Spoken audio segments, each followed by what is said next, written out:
دوم میآید برادر از یک من مختصر صحبت کنم با حضرت انشاءالله یک نصیحت دیگر ما با میکنه. میگه و اما من خاف مقام ربی. آیت های دیگر اینجا الله میگه هر کسی که اگر دایم در همین پیش نظرش همین باشد روز قیامت ملاقاتی که با الله میکنم به چی انجام مییابد، حساب من در روز قیامت چی میشود؟ برادرها یک از ذهن تا نبرارید. هر کدام در همین یاد باشین که شما را نامه اعمال میتن. کو نامه اعمال به دست راست میته یا با چپ؟ در همین اندیشه باش. از آن رابعه پرسان کرد سائل چرا شوهر نسازی از قبایل؟ رابعه را گفتن چی به شوهر نمیکنی؟ بگفتش در غم سه چیز هستم، ندانم قسمتی روزی الست، ندانم روز رحلت دادن جان رحم یا نه ز مکر دیو شیطان، دوم از شدت روز قیامت چی باشد حال اندر دادن خط، سوم دو فرقه گردد خلق فردا، یکی خوانده شود بر خلد اعلی، دیگر رانده شود بر جانب نار، گرفتاران قهر سخت جبار، نمیدانم که در بین کدامم از این اندوه در کلفت مدامم، از این باعث نسازم فکر شوهر، نیم غافل دمی از خوف محشر. گفت آخی در پیش جان کندن ای برادری عزیز، مرا دعوتی به شوهری میکنی، میدونی که من از همین دنیا با ایمان میرم یا به ایمان؟ نمیدونی ها؟ دیگر این که روز قیامت دادن نامه اعمال ای الله به دست راست میته یا به دست چپ؟ نمیدونی ها؟ روز قیامت خداوند بنده را دو فرقه میکنه، ایشا طرف جهنم میبره، ایشا طرف جنت. من از کدام فرقه شم؟ نمیدانید. انامین ها گو مرهم آنچنان به خود مشغول و در ترس و در وهم گذاشته است که من دیگر یاد شوهر ندارم. حضرت مولوی را خدا رحمت کنه.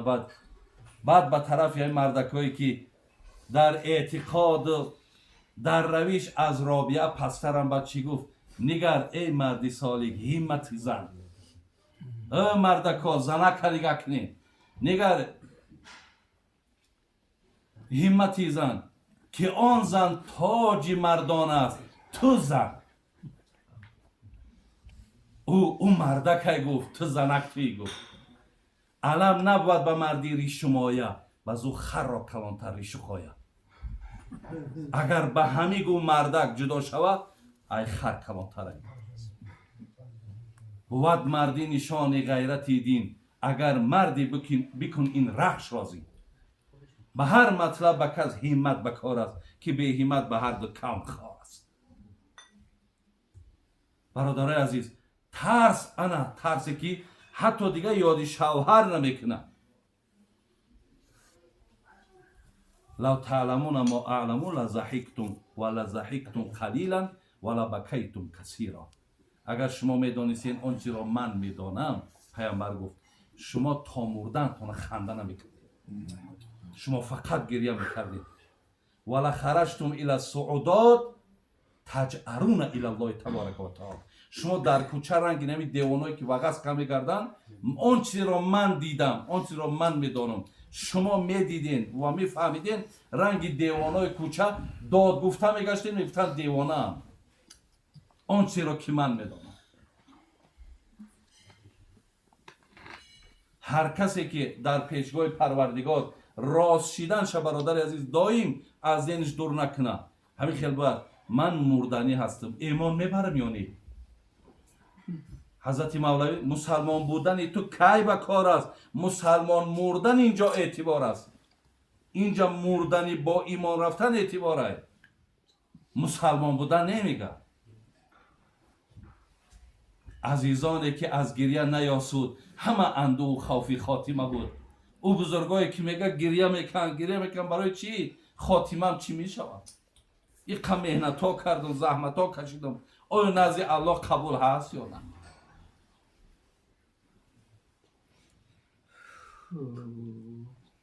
پس برادران عزیز و گرامی، مقصد چی است؟ مقصد این است که از پیش چشم دور کندن کنیست آیا ایمان میبرم یا نه. خب حتی سرت در باریش میمونی چی میگویی؟ بسمک اللهم اموت و احیا. خدای به نام تو میمیرم، به نام تو زنده میشم. آیا همین مردن، همین سرم ماندم، به همین بیدار شدن میتونم یا نمیتونم؟ خانه قبرم چی میشه؟ ملاقاتی با الله چی میشه؟ همه ای باید در ذهنمون باشه برادران. این را فراموش نکنین هیچ وقت. بعد در دامش و نهى نفس عن الهوا، کسی نفس چه کنترل کرده بتونه برادران. بین کسی دائم ملاقاتی با الله را در پیشش نگه داره. دو، نفس لجام زدگی، کنترل نفس در دست شد. الله وعده کرد فین الجنت هی المأوا، انا جنت جای تو میشه، جنت باشیشگاه تو هست.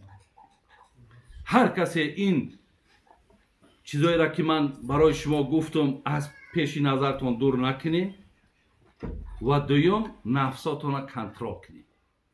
زیرا برادرها عالی ببینین بسیاری این همین جز گپای قرض رفت، خواب ندادن قرض رفت. حتی یه روز دیگه جا شنیدم که در اینجا با کدام شهرهای دم سفر داشتیم ما، شنیدم که دیگه حاجی ها را بار نمیتن. میگه اگر حاجی باشی بارد نمیتون، حاجی نمیتوند بارد نمیتون. بین در تاجیکستان در یک ناحیه را من نامش نگیرم بود کدام مسئله را صحبت کردیم. یک برادر جاش خیلی گفت حاجی بابا تشکر زیاد گفت، بسیار گپای خوب بود. در بازار ما گفت قریب 100 تا سوداگر، برادرها گوش کنید، 100 تا سوداگر وقتی که ای پیشی خاری امردین میخره کرچکره در همون درن بازار یک عروس بوده، فقط ترازوی همون را باور میکنن، ترازوی هیچ کار دیگه باور نمیکنن. او میگه با دایم شیرمست میبرن در ترازوی میسنجن که همین مسلمان دادگی برادری من آیا مقصد درست داده یا نادرست دادگی؟ برادرها این جای به نام خود تأسف است، جای شرمندگی مانه. یک برادر میگم برادر مرا دست ما بگی 3 ماه پس پول تمیتم، سالا دیگه به یاد نمیدونم. در مال دادن فریب میکنیم برای همین یک نفس. همه همین نفس است، همه همین نفس است برادر عزیز. یک دیگر را تحقیر میکنیم، یک دیگر را پدستوید میکنیم، یک دیگر را در تمام مثال چی کارهای را در این شهرهایی که من گشتم برادرها، اگه شما برادرای من اینجا در ایراد نگرفتیستم، من فقط از برای خدا گفتیستم که هر کسی یک مبادا یگان خصلتی از همین داخلی سخنها دا باشد اصلاح کنه که این خیر نداره برادرها. یا دیگر را فریب کردن، یا دیگر را علمتری معاملات مثال باور نکردن دیگه برای چی نمیتنازی؟ نه یک روز دیگه که دامو خیلی گپ زد آخی نمیتنم قرض حسنه دیگه نمیتن داره میگه ندارم. برای شطای ما و شما را خوردن.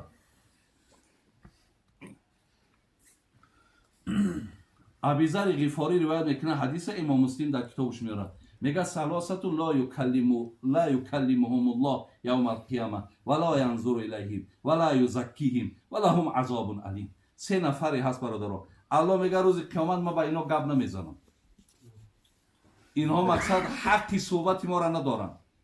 2 این 3 نفر حق ای را ندارد که ما با او حتی نظری رحمت کنم. 3 این 3 نفر آدمایی هستند که ولا یزکیهم یا را ما پاک هم نمیگردونیم. 4 ولهم عذاب علیم، اینها انتظار باشند که عذاب دردناک میچشند. حال ابوذر خوابو و خسیرو من هم یا رسول الله، گفت حضرت این چیزهایی را که شما گفتین خار و ذلیل شدن این 3 نفر کیان؟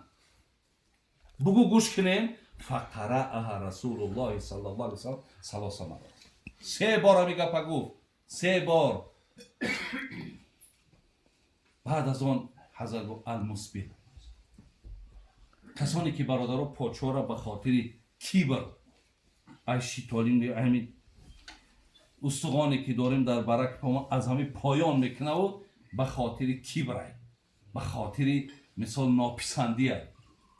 والمنان دویمش کسایی که خدمت میکنن و منت میکنن، من نمیشیدم میدونی تو چیکار میکنم من نمیشیدم تو مردم من نمیشیدم فلان منت قرآن میگه ولا تبطلوا صدقاتکم بالمن والعذا حتی احساناتون رو به منت کردنم ثواب شایبه نبرید سه والمنافق سلعته بالحلیف الکاذب سیمش کسی که یک برادرش با قسم بارش درامو میگذرونه ای برادر باور کرد همون چیزی گفتگیه 100% در دروغ گفته سای بار در هم باید بگذرونه باید همین چیز زیان ضرر در سر اون میپرتوید بعد دیگه این طرف خودش کارکشا دیدن میگیره همه این 3 نفر گفت نفرهای هستن که من در بالا برای شما سخن پیغمبر گفتم انمی چیه نفس انمی نفس برادر عزیز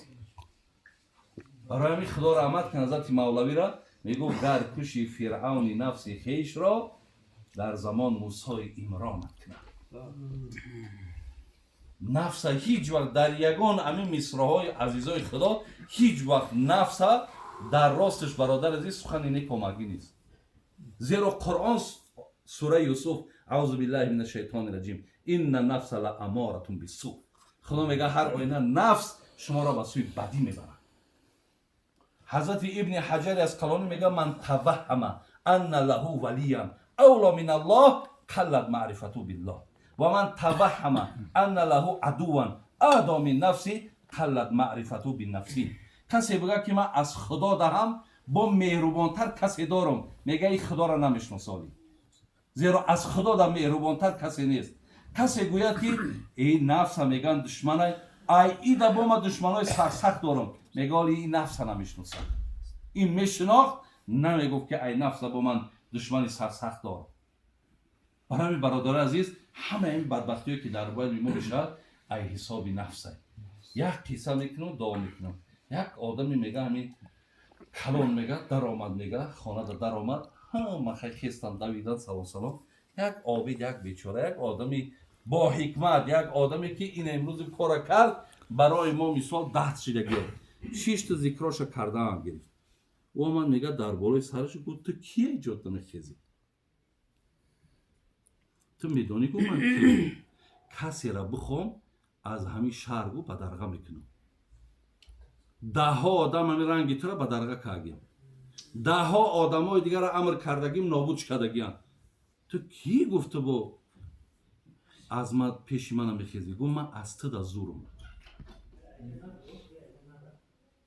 گفت تو چی زوری داری گفت همون نفسی که تو را به همین احوال آورده من همون نفس کشتگیم تو زوری یا من همین نفسی که تو را گفت در همین حالت غرور آورده در حالت هم تری شب بلند هوای آورده همون نفس من کشتگیم آیا تو زوری یا من از این لحاظ برادرای عزیز و گرامی همه نمی چیزهایی که داریم نگاه کنین همین ترک فرمانهای خدا بی پروایی ها بی اهمیتی ها فریب کردن حق یا دیگر را خوردن یا دیگر را فروختن چیزی باشد همش آمده در نفس حل می شود الله مهربان عمر دراز تامتا ایمانی کامل تامتا از خدا میدارم انشاءالله که خداوند توفیق عمل کردن بر آنچه که شنیدیم برای ما شما نصیب بگردونه بازم برادر ما حاجی اکابر شده خدای مهربان برای محفل بسیار زیبا بسیار محفل خوب آماده کردنش در برابر برادر ما حاجی جمشید و حاجی حکمت الله اینجا چند برادرایی که دعوت کردن اکو وقتای ما کمی اینجا در پرای برادرای ما همه مهمان دوستان همه خوشمندان خدای مهربان خیرتون بتو عمر درازتون بتو ایمانی کاملتون بتو باز هم در پناه رحمت و عصمتش نگهدار سلام علیکم